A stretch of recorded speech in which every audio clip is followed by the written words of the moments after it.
പാലക്കാടത്തെ youth വ്യാജൻ MLA അങ്ങ് UK ദേ photo കണ്ടേ. കേരളത്തിലെ ഏതെങ്കിലും മാധ്യമങ്ങൾക്കോ അല്ലെങ്കിൽ മാപ്രകൾക്ക് വ്യക്തിപരമായിട്ട് പൊള്ളിയിട്ടുണ്ടോ? ഇല്ലെന്നേ. നികുതിപ്പണം പൊടിച്ചുള്ള പോക്ക് കണ്ട. എന്തിനു പോയി? എന്തായിരുന്നു ആവശ്യം? ഇങ്ങനെയുള്ള ചോദ്യങ്ങൾ എവിടെയെങ്കിലും ഉയരുന്നുണ്ടോ? സെലക്റ്റീവാണെന്ന് പറഞ്ഞു കളയല്ലേ. മുഖ്യമന്ത്രി പിണറായി വിജയൻ കുടുംബത്തോടൊപ്പം പോയപ്പോൾ നികുതിപ്പണം പൊടിക്കുന്നേ എന്നുള്ള നിലവിളിയായിരുന്നു. പക്ഷേ കേവലം ഒരു MLA അങ്ങോട്ട് ആയതേ ഉള്ളൂ. ഒരു മാസത്തെ ശമ്പളം ഇപ്പോൾ സഭയിൽ പോയില്ലെങ്കിലും ഒപ്പിട്ട് അലവൻസ് അടക്കം മേടിച്ചുകൊണ്ട് നേരെ UK വെച്ച് പിടിച്ചിരിക്കുകയാണ്. എത്ര പെട്ടെന്നാണ് സംഘപരിവാർ സർക്കാരിൽ നിന്ന് അനുമതി കിട്ടിയെന്ന് കൂടി നോക്കണം. കണ്ണടച്ച് തുറക്കുന്ന വേഗതയിൽ ഇവർക്ക് അനുമതിയും കിട്ടും. പക്ഷേ സംഘിബന്ധം പറഞ്ഞു കളയല്ലേ.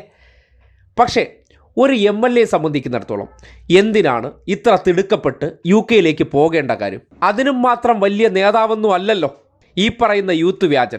അദ്ദേഹത്തിനൊക്കെ ഈ നാട്ടിൽ കൊടുക്കുന്ന ഒരു പ്രിവിലേജ് നോക്കണം. കോൺഗ്രസ്സുകാരാണോ സവർണനാണോ അവർക്ക് ഇതൊക്കെ ആകാം. പിന്നോക്കക്കാരായ കുടുംബത്തിൽ ജനിച്ചവർ എന്തെങ്കിലും ചെയ്താൽ അവരിടുന്ന വസ്ത്രം കണ്ടോ, അവർ പോകുന്ന കാറ് കണ്ടോ, അവർക്ക് വന്ന മാറ്റം കണ്ടോ? തൊഴിലാളി പാർട്ടിയല്ലേ.